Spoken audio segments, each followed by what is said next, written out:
A veteran police detective rammed by a suspect in a car, now recovering in the hospital.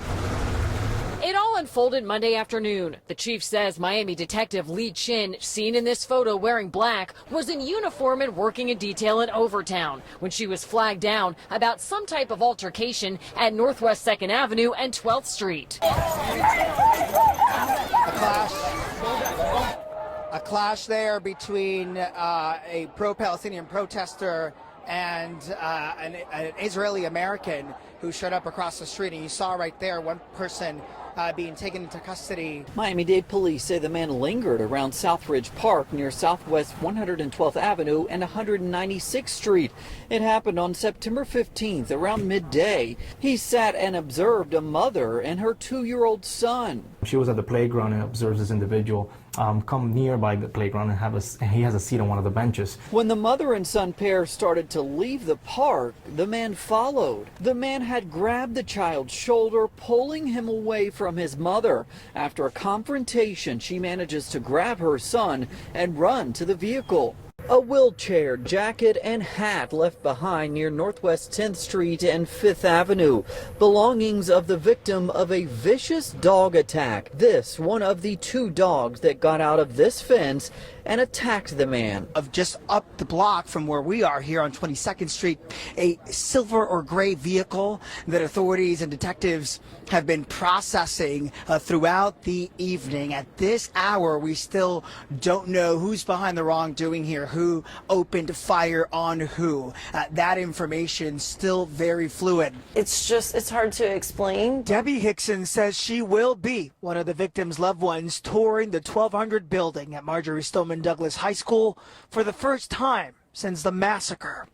Her husband, MSD school athletic director Chris Hinson, one of the 17 murdered after the mass shooter made his way inside. I wavered. Did I want to? Did I not want to? The crime scene inside the school building has been preserved since the dreadful Valentine's Day 2018.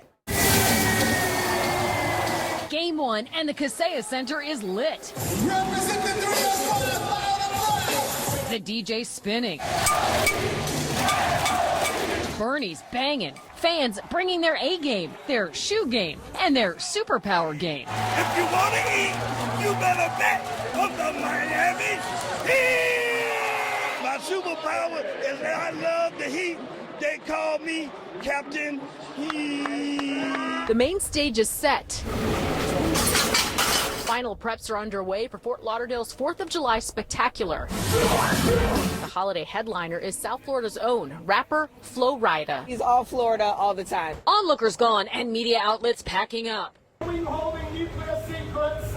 After a whirlwind day for the former president turned criminal defendant who left his Doral resort Tuesday afternoon to face the serious, unprecedented charges against him. He arrived at the Sallyport at the federal courthouse in downtown Miami just before 2 p.m. giving a quick wave to the boisterous crowd outside. Inside, the former president was booked and fingerprinted and then faced a judge on the 13th floor. Cameras not allowed in federal court. Our own Leon Modajon was there. Where were you sitting in relation to the former president? We were 2 rows back. It was subdued. He was serious. He was a little bit slouched in his chair. Trump was sitting 1 row ahead of the special counsel who's prosecuting him, accusing him of keeping sensitive documents at his Mar-a-Lago resort and obstructing government efforts to reclaim them. An all-out gun battle in the middle of the day in Northwest Miami-Dade. God is big.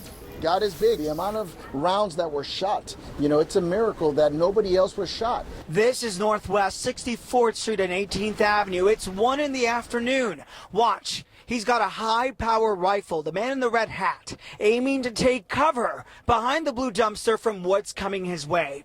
A barrage of bullets escalating to a reckless, dangerous shootout.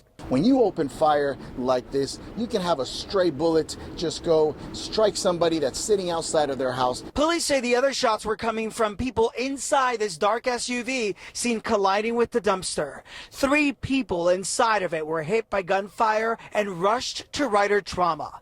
Tuesday night, 2 high-power weapons were recovered from the scene.